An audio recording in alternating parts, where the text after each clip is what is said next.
Han avskedades från Harvard 2024, big surprise, efter att själv ha vägrat att ta covid-vaccinet, vilket blev ett krav på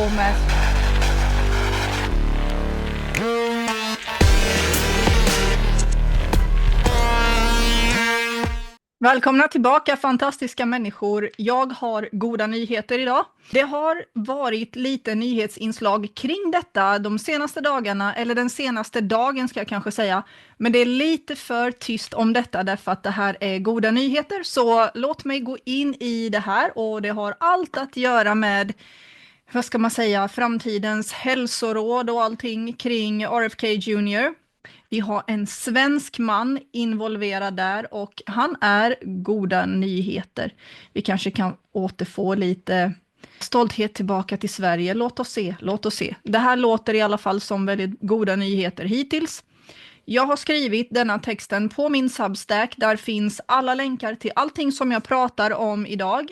Så låt mig gå igenom det här som jag har hittat, och sen kan du hitta allting i länken nedan.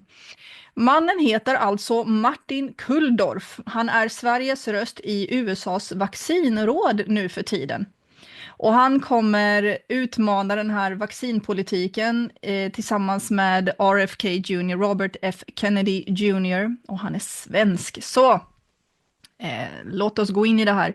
Så vem är Martin Kulldorff? Den 11 juni, bara för 2 dagar sedan, så rapporterade New York Times att Martin Kulldorff, en svensk epidemiolog och biostatistiker, utnämnts till en av 8 rådgivare i USAs vaccinpanel som heter Advisory Committee on Immunization Practices, alltså ACIP, hos Folkhälsomyndigheten CDC, så den amerikanska folkhälsomyndigheten.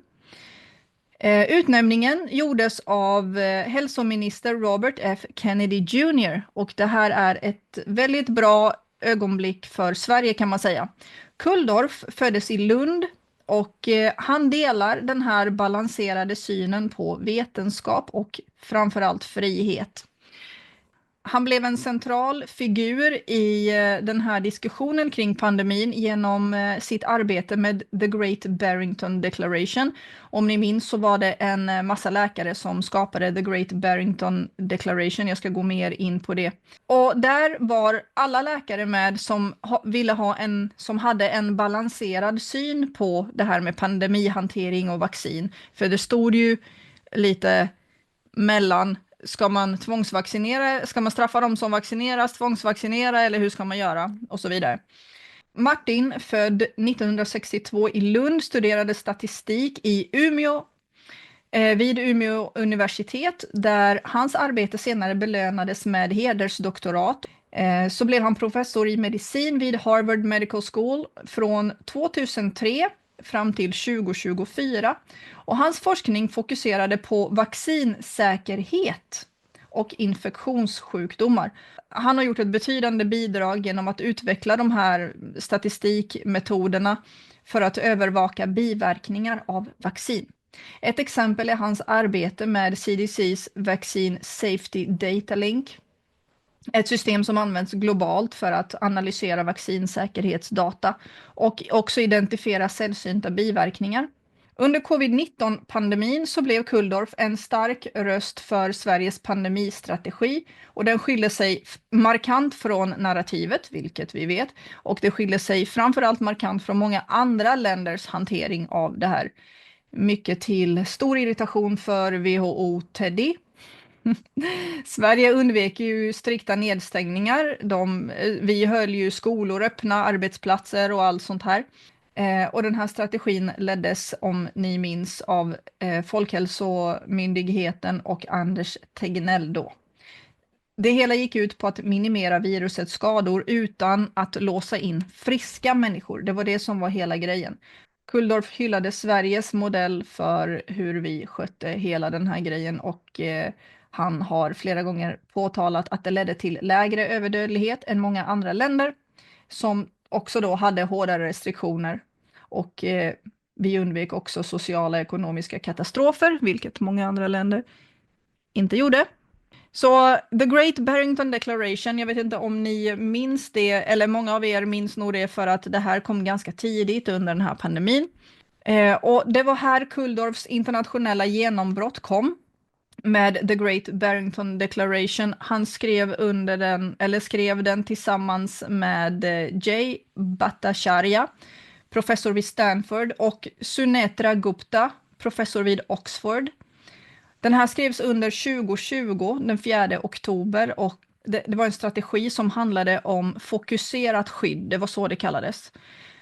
Och det hela handlade om att skydda äldre och sårbara med riktade åtgärder för de som faktiskt var i risk. Samtidigt som unga människor och friska skulle kunna leva normalt för att bygga upp flockimmunitet och minska samhällsskador. Det var i princip tvärtom mot vad narrativet och mainstream media gick ut med att de ville göra då. Så istället för massa breda nedstängningar, stängda skolor som många länder också hade, företag och vårdtjänster, så argumenterade dessa läkare som skrev The Great Barrington Declaration för att skydda de högriskgrupperna. Målet var helt enkelt att minimera covid-19 dödsfall som nedstängningar faktiskt kunde orsaka. Och dessutom fattigdom, försämrad mental hälsa, den har ju varit katastrof världen över efter pandemin. Inlärningsförluster hos barn, förseningar i vård för andra sjukdomar såsom cancer och hjärtsjukdomar och så vidare. Den här deklarationen var väldigt starkt inspirerad av Sveriges pandemistrategi, och Kulldorff såg den som en fungerande modell för hela världen faktiskt. The Great Barrington Declaration väckte intensiv debatt när den kom, och gissa vem som hatade den mest? Jo, WHO-Teddy, Tedros Ghebreyesus. Han kallade strategin för oetisk och opraktisk. Han hävdar att flockimmunitet genom naturlig spridning skulle leda till onödiga dödsfall och överbelastade sjukvårdssystem. Men de som stödde The Great Declaration såg den som ett väldigt realistiskt alternativ till alla nedstängningar och kostnader. Senare visade såklart analyser att länder med strikta nedstängningar inte alltid hade lägre dödlighet, medan de sociala och ekonomiska skadorna var betydande. Kulldorffs roll i deklarationen satte hans rykte som en forskare som vågade utmana konsensus och faktiskt prioritera långsiktig folkhälsa. I min text på Substack så har jag också länkat till Coronakommissionens slutrapport. Där kan man se hur allting slutade och vad som står i den rapporten om ni inte har tittat på den ännu. Kulldorff är inte än, trots vad mainstream media har skrivit om honom, jag har kollat på detta idag, de har kallat honom antivaxare och konspirationsteoretiker och massa sådana här saker. Men han är faktiskt en stark förespråkare för vacciner och beskriver vacciner som en av medicinens största landvinningar. Till exempel utrotningen av smittkoppor och minskningen av polio. Det kan vi diskutera en annan gång för att det är inte riktigt på det sättet. Och det går också såklart bara att do your own research. Men det är inte vad det handlar om idag. Han är ju faktiskt pro-vaccin. Hans forskning har ju gått ut på att stärka vaccinsäkerheten genom att utveckla olika verktyg för att identifiera biverkningar. Vilket gör att hela den här nedsmutsningen som de försöker göra av honom genom att kalla honom antivaxare, den är helt efterbliven, ful och låg och korkad. Så nu har jag fått ur mig alla ord som jag ville säga. Men hans kritik av vissa av de här vaccinpolicyerna som har tagits fram och som de försöker pusha igenom blir ju faktiskt extra trovärdig, för att han är ju pro-vaccin, han forskar biverkningar och så vidare. Så han är en väldigt bra röst för just detta. Under covid-19-pandemin så var han väldigt tydlig med att han ogillade hur vacciner användes. Han ansåg att vaccination av barn och personer med naturlig immunitet från tidigare infektion saknade evidens, vilket är vi har sagt hela tiden, eftersom riskerna för dessa grupper kunde överväga fördelarna. också vad vi har sagt hela tiden. Han motsatte sig all form av vaccintvång, vaccinpass och alltihop. Han såg det som ett hot mot förtroendet för folkhälsan och han hade rätt. Särskilt bland låginkomstgrupper och minoriteter som drabbades hårdast av dessa restriktioner. Kulldorff har varit väldigt högljudd gällande global rättvisa. Det här är superbra. Han kritiserade rika länder såsom USA för att vaccinera lågriskgrupper, så unga och friska människor då, medan äldre och sårbara i låginkomstländer såsom Indien och Brasilien lämnades utan någon tillgång till vacciner. Det här förstärker också hans trovärdighet när det gäller det här, för att han vill verkligen fördela vaccinerna på ett sätt som fungerar bra. Han avskedades från Harvard 2024, big surprise, efter att själv ha vägrat att ta covid-vaccinet, vilket blev ett krav på Mass General Brigham. Det var hans princip. Han var frisk, han ville ha naturlig immunitet och han ville inte tvångsvaccineras. Han sa att hans naturliga immunitet från tidigare infektioner gjorde vaccinet helt onödigt. Det ställningstagandet fick honom sparkad. Nu är han alltså en av de 8 nya medlemmarna i CDCs ACIP, det som jag sa tidigare, råd. Så han arbetar tillsammans med andra framstående och vad mainstream media kallar för kontroversiella forskare. Helt vanliga forskare. Holy hell. RFK, ifall du har missat det, han sparkade de 17 tidigare medlemmarna den 9 juni och tillsatte dessa 8 nu den 11 juni då. Bland dem är, låt mig presentera de 8, Robert Malone, också en väldigt, väldigt högljudd läkare och forskare eller läkare och biokemist under pandemin. Läkare och biokemist, han bidrog till tidig mRNA-vaccinteknologi och sen blev han en högljudd kritiker för hur covid-19-vaccinerna sköttes. Och hur just massvaccinationen hanterades. Han har anklagats under hela den här tiden för att sprida missvisande information. Men han har ju faktiskt visat sig vara en röst för transparens och det är därför RFK Jr. valde honom. En som är lite mindre känd heter Recep Levi, professor i Operations Management vid MIT. Han har också publicerat studier om möjliga kopplingar mellan mRNA-vacciner och hjärt- och kärlproblem.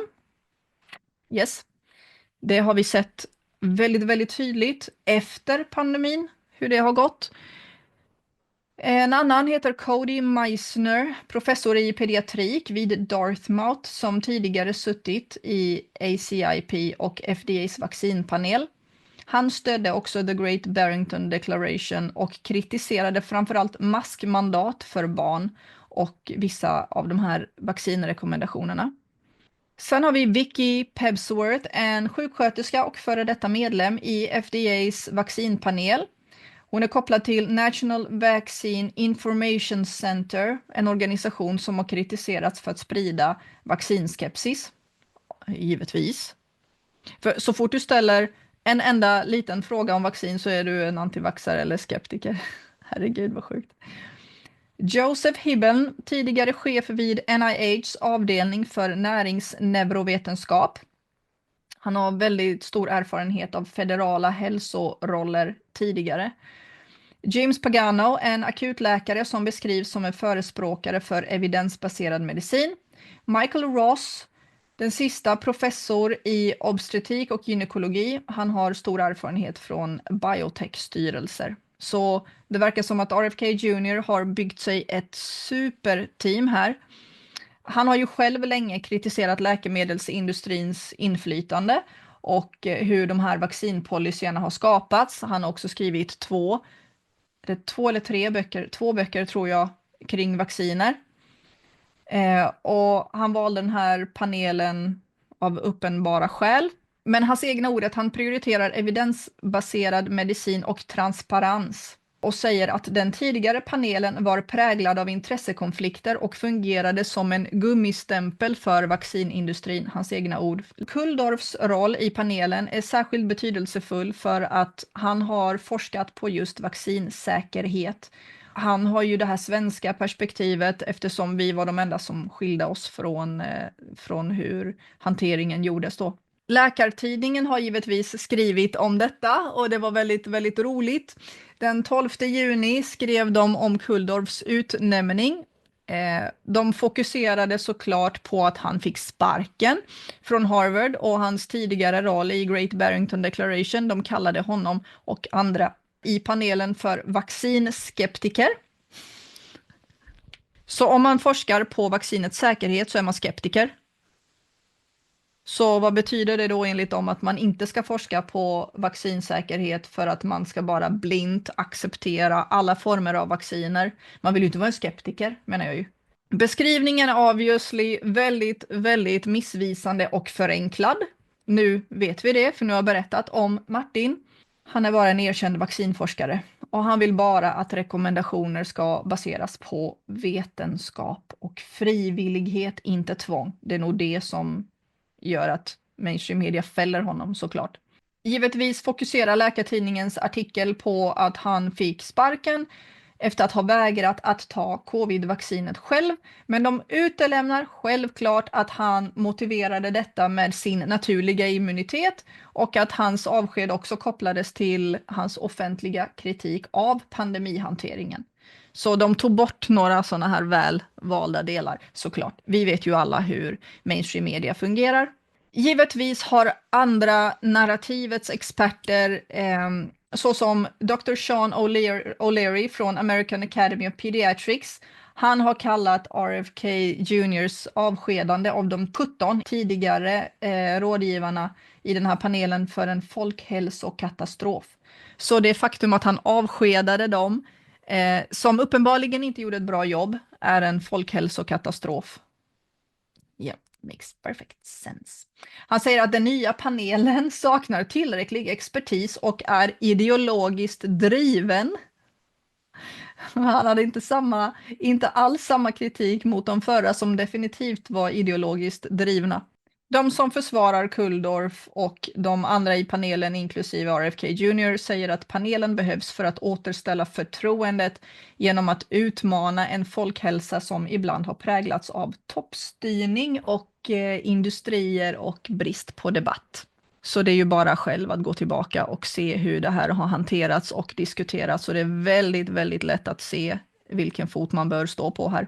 Så hur kan Kulldorff påverka och vad har det här med Sverige att göra? Förutom att han är svensk så är hans roll i CDCs nya vaccinråd faktiskt bara början, för att vi ser ju hur allting läcker in i Sverige från USA och de här stora globala besluten.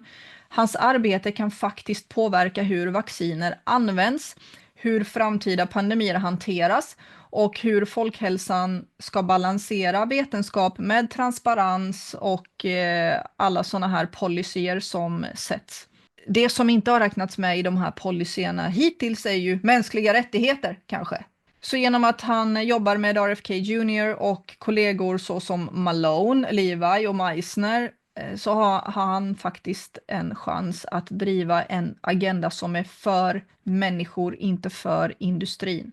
Och eftersom han har forskat om just vaccinsäkerhet så kan det här förändra allting i hur vi pratar om vacciner överhuvudtaget och förbättra alla de globala systemen för hur man ens jobbar med vaccinsäkerhet. Så du kommer se i mainstream media hur de försöker reducera honom till en kontroversiell figur som har fått sparken från Harvard. Så vet du nu vem han är, vad han gör, var han står och vad han slåss för. För det här kommer spela stor roll nu när WHO har samlat sina medlemsländer och röstat igenom en ny pandemihantering där Sverige givetvis är en av deras butt boys. Så vi kommer behöva all hjälp som vi kan få framöver från människor såsom Kulldorff och hela RFKs panel. De har ju själva tagit sig ur WHO. Så smarta var inte Sverige, sadly. Men det beror på hur allting utspelar sig och vad som händer, för det är många länder som har lämnat och de har helt enkelt, alltså WHO har inte den makten längre eller den trovärdigheten, precis som Kulldorff faktiskt sa. Och eftersom förtroendet för folkhälsan är fullkomligt i botten så är just Kulldorff och de här nya panelmedlemmarna under RFK exakt vad vi behöver. Nu när du vet detta, sök lite mer på honom, sök själv, se hur diskussionerna går och framförallt jämför med mainstream medias artiklar. Det är väldigt, väldigt spännande. Ha en helt fantastisk, är det helg? Ja, det är helg, det är lördag. Helg, ha en helt fantastisk helg. Prenumerera, gilla och så kan vi vara kompisar. Hej då! Har du någonsin känt dig maktlös vid nattningen? Som om ingenting hjälper. Och kvällen blir bara ännu en utmaning. Jag har varit där. Det var just där som barnmeditation började. När jag försökte hjälpa mina egna barn att komma till ro på kvällen. En kväll, när mina döttrar hade svårt att somna, så började jag att berätta sagor. Men inte vilka sagor som helst. Jag fyllde dem med meditationstekniker, andning och visualiseringar för att hjälpa dem att hantera känslor och släppa dagens stress. Och det fungerade. De började inte bara somna lättare, de började också att prata om sina känslor på ett helt nytt sätt. Vi skapade barnmeditation för att fler familjer skulle få uppleva det som vi gjorde. Appen kombinerar kraftfulla verktyg som NLP, visualisering och andningstekniker med lugnande sagomeditationer och rörelsemeditationer för barn som behöver få ur sig energi innan de kan varva ner. Responsen som vi har fått är otrolig. Föräldrar berättar att deras barn somnar snabbare, är lugnare under dagen och att de nu kan sätta ord på känslor som tidigare har varit svåra att förstå. En mamma berättade att hennes son hade sagt: "Det känns som att det blåser mindre i huvudet." En annan förälder beskrev hur hennes dotter nu säger saker som: "Jag har en röd boll i magen" eller "det känns blått i hjärtat idag." Det här är inte bara meditation, det är ett sätt att skapa trygghet, förståelse och harmoni i familjen. I appen hittar du meditationer för allas behov. Sagomeditationer som stärker självkänsla och trygghet för små barn. Rörelsemeditationer som hjälper spralliga barn att komma ner i varv. Ljud som white noise och mantran för bebisar och små barn. Meditationer för stora barn och vuxna, för att vi föräldrar behöver också lugna stunder och komma tillbaka i kontakt med våra känslor. Med barnmeditation så kan du skapa lugna kvällsrutiner, stärka banden till dina barn och ge hela familjen verktyg för att hantera vardagens utmaningar. Ladda ner appen idag och följ oss på Instagram för fler tips och nyheter.